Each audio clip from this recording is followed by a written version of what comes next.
पश्चिम बंगाल में चुनावी हार के बाद ममता बनर्जी की मुश्किलें दिन ब दिन बढ़ती जा रही हैं। 58 विधायक पहले ही ममता का साथ छोड़कर अलग गुट बना चुके थे।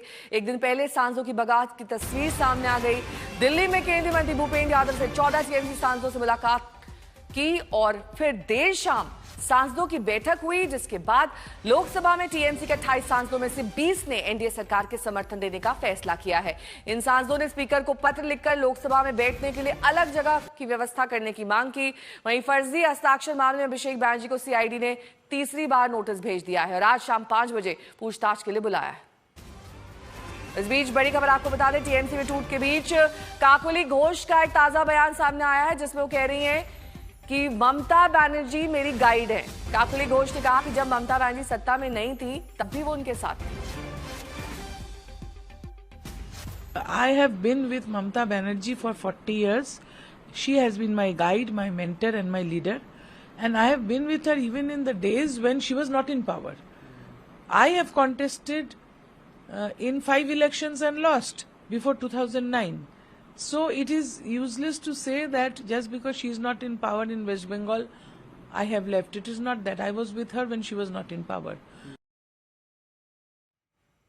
तापस सेन मेरे सहयोगी जुड़ गए हैं तमाम जानकारी के साथ। तापस, काकोली घोष का ये ताजा बयान किस ओर इशारा कर रहा है? अब क्या पूरी तरह से ये मान लें कि टीएमसी टूट चुकी है?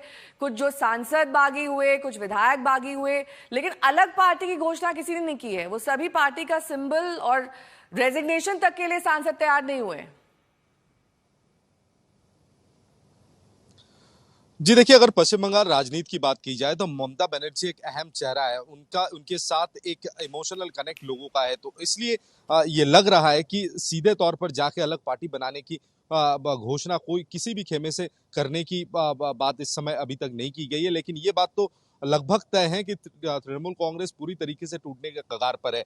ममता बनर्जी दिल्ली पहुंची थी ये उम्मीद लेकर कि इंडी गठबंधन के बैठक के साथ साथ जो नाराज सांसद है, जो बागी सांसद है, उनसे बातचीत करेंगे। लेकिन जब वो दिल्ली में इंडी बैठक में शामिल हो रही थी तभी जाकर जो बागी सांसद है वो भूपेंद्र यादव के घर पहुंच गए। उसके बाद लगातार देर शाम तक कई सारे डेवलपमेंट्स हुए, लेकिन काकोली घोष दस्तीदार ने एक बात साफ कर दिया कि ये सवाल उठाया जा रहा है तृणमूल कांग्रेस की ओर से कि आज तृणमूल कांग्रेस हारने की वजह से सब तृणमूल कांग्रेस का दामन छोड़ रहे हैं। लेकिन हकीकत ये है कि तृणमूल कांग्रेस जिस तरीके से पिछले 5 सालों में काम किया है, चाहे वो पश्चिम बंगाल के लिए हो या फिर पार्टी के अंदरूनी काम की बात भी की जाए, तो वहाँ कहीं ना कहीं लोगों को अहमियत नहीं दिया गया था। और यही वो वजह है कि आज इतने सारे सांसद विधायक बागी हो चुके हैं।